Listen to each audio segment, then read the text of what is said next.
Welcome to the Salmon Runs YouTube. Enjoy the video. In this video, I will explain how to make hummus chickpeas.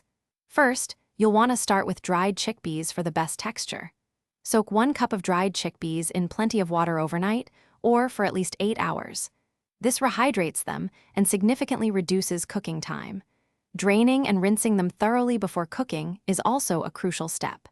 This preparation ensures they are ready for the next stage of achieving that creamy, smooth hummus. Now let's get those chickpeas cooking to perfection. After soaking, drain and rinse your chickpeas well.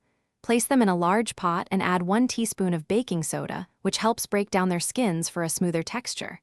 Cover them with about 6 cups of fresh water.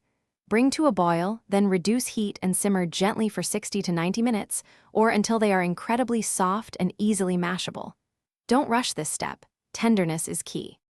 Once your chickpeas are perfectly tender, it's time to transform them into creamy hummus. Drain the cooked chickpeas, but be sure to reserve about 1/2 cup of the cooking liquid. In a food processor, combine the warm chickpeas with 1/4 cup of tahini, the juice of 1 large lemon, and 1 clove of garlic. Blend these ingredients until they form a smooth paste, gradually adding the reserved cooking liquid until you reach your desired consistency. To finish your homemade hummus, taste and adjust the seasoning. Add salt to your preference, a pinch of ground cumin, and a generous drizzle of good quality olive oil. For serving, spread it onto a plate and create a swirl with the back of a spoon. Garnish with a sprinkle of paprika, some fresh chopped parsley, or a few toasted pine nuts. It's perfect with pita bread or fresh vegetables. Remember to check the description for a link to some amazing socks and other great deals. Thanks for watching.